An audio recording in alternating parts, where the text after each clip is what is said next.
confiance en eux, mais il y en a peut-être comme moi qui quelquefois n'ont pas toujours confiance en eux.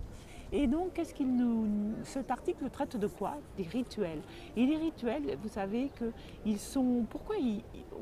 Pourquoi mettre en place des rituels? Alors, je vais vous donner la liste que j'ai notée. Ils aident à focaliser notre attention. Ils limitent les distractions. Aident à déclencher des comportements, si on les met en place par avance, des comportements qui favorisent notre réussite et notre succès. Ils nous aident à être optimistes, énergisés et confiants. Donc c'est quand même beaucoup de bienfaits, de faits positifs si on veut mettre en place ces rituels. Alors qu'est-ce qu'on a comme rituel? Les rituels, ça peut concerner des objets porte-bonheur. Est-ce que vous savez qu'il y a de nombreux sportifs qui ont des objets porte-bonheur qui leur permettent d'avoir plus confiance en leur réussite, en leur succès? Et ces objets porte-bonheur, ils sont reliés à un événement, souvent un événement positif. Ils peuvent être reliés aussi à des personnes que l'on admire, des personnes qui nous inspirent, des personnes célèbres et des mentors par exemple. Et ça ancre, ces objets peuvent ancrer notre confiance en notre réussite. Il y a aussi des techniques, des pratiques pour amorcer notre succès. Alors, il y en a une qui est assez connue, qui est une attitude, une posture à adopter. Elle a été mise en exergue par Annick Crédit et qui a fait un TED que vous trouverez sur internet.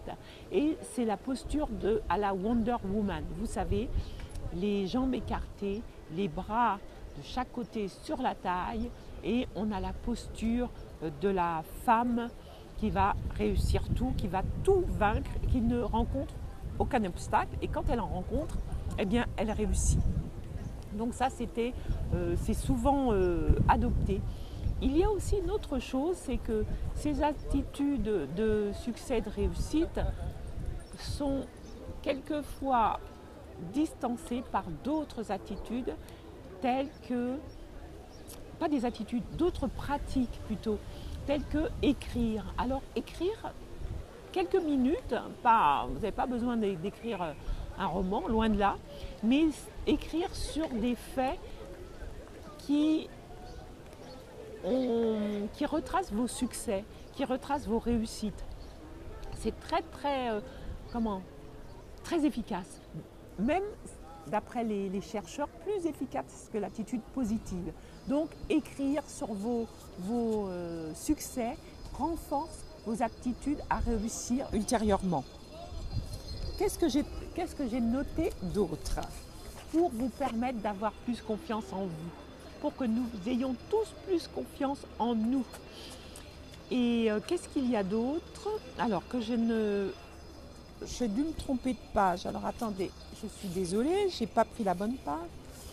Donc, il y a aussi imaginer votre performance. Alors, comment vous pouvez imaginer votre performance? Eh bien, vous pouvez la visualiser tout simplement. Vous pouvez la visualiser, revenir sur votre performance, la revivre. Et quand on parle de visualisation, ça veut dire essayer de mettre en jeu tous les sens, hein, l'odeur, les sensations, le goût si besoin, le toucher. Et ça permet de mieux ancrer et de mieux réussir et que votre visualisation soit plus efficace. Donc il y a la visualisation. Il y a aussi regarder ou revoir, sans visualiser, mais repenser à une situation qui a été un succès pour vous. Y repenser vous met dans un état, dans une énergie de succès.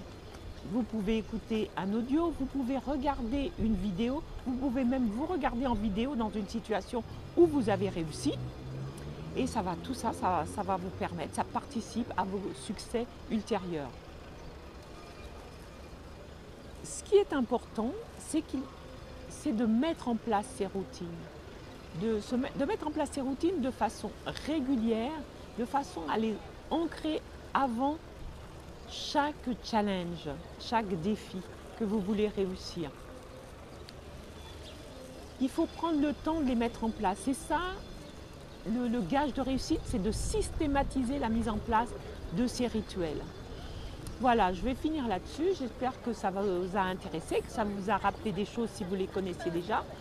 Si vous ne les connaissiez pas, sachez que c'est très très efficace, que ça réussit pour des sportifs, pour des gens qui interviennent, des personnes célèbres, des acteurs, etc., qui interviennent en public, qui jouent des rôles, etc. Ça réussit pour tout le monde. La seule chose, c'est de les mettre en place et de les systématiser, d'y avoir recours systématiquement. Voilà, moi je vais terminer là-dessus. Il y a de plus en plus de vent devant cette église Saint-Eustache au pied de laquelle je suis. Mais ce n'est pas grave, je suis là. Mes cheveux ne sont pas encore dispersés par le vent, donc c'est que ça va. Moi, ce que je vais vous dire, c'est de continuer à répandre votre lumière, à diffuser votre joie et tout ça dans l'amour. Je vous dis bye bye, je vous fais des big bisous, je vous souhaite le meilleur de tous les possibles et je vous dis certainement à demain les amis.